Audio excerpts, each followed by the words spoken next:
ምናልባት ገለቴ እንደራስሽ እኔ ጋስ ሰራሁት ምትዩ ስህተት ወይ ጥፋት አለ ማለት አንዳንዴ በዚህ ደረጃ ፍርድ ቤት እስከ ሰበር ድረስ ሊፈርድ አይችልም ሲፈርድም ደግሞ የሆነ በቂ ምክንያት ይዞም ይመስለኛልና ያ ምን ይመስልሻል?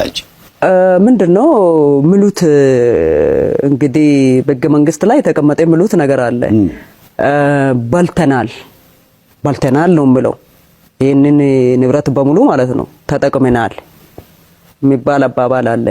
አረ እኔ ያልተጠቀምኩም አልበላውም ብሩ እንኳን ወደ አካውንት ያልገባም አስገብቻለሁ ነው ምለው ሽማግሌዎች ራሱ ሲጠይቁ እሺ እንሂድና እንየው አሉ። ሄዶ ሲያዩ የለም የት ነው ታዲያ ያስገባ አሉት። መልስ የለም። ታዲያ ፍርድ ቤቱም ይሄን አልጠየቀልኝም። አንዱ ይሄ ፍት ያጣው የሚደብህ በቃ አልተጠቀምኩም ከጋብቻ በፊት የነበረኝ ንብረቴ እንኳን እሺ እስቲ ጠይቁን በጋራ ያፈራን እሺ ከጋብቻ በፊት የነበረኝስ ለምን ፍት ያሰጡኝም? በመንደር ውል ከሽማግሌዎች ጋር ተፈራረምሽ እንጂ ፍርድ ቤት ሄደሽ አላጸደቅሽም። እኔ በቅንነት ነው ይሄን ሁሉ እኔ ወደ ስራዬ አተኮርኩት እንጂ ያንን ፍርድ ቤት ሄጄ ሂደቶቹ የሚጨርስበትም አጋጣሚ አልነበረም። እኔ ስፖርቴ ላይ ነው በቅንነት እየሄድኩ ያለሁት።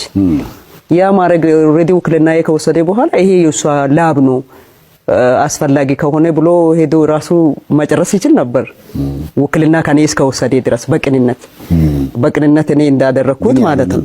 ምክንያቱ ይሄ ነው። ሁለተኛ ነገር ደግሞ አላስረዳችም የሚሉ ነገር አለ። አንተ እዚህ ተበደለ ዛሬ እዚህ ሚዲያ ላይ ወጥቼ የሚጮው ልጅ እዛ አልተናገረችም ማለት ለኔ ዘበት ነው። ሽማግሌዎቹ እንኳን ሸምግሎን የቀራችላትን አንድ ቤት ታው ሽምግልና የሰጣ ራሱ ፍርድ ቤት ነው። አንድ የቀራችላትን ቤት እንኳን ተው ይሄ ሁሉ ሽጫይሎ ይያልክ ነው ባልተናል ይያልክ ነው።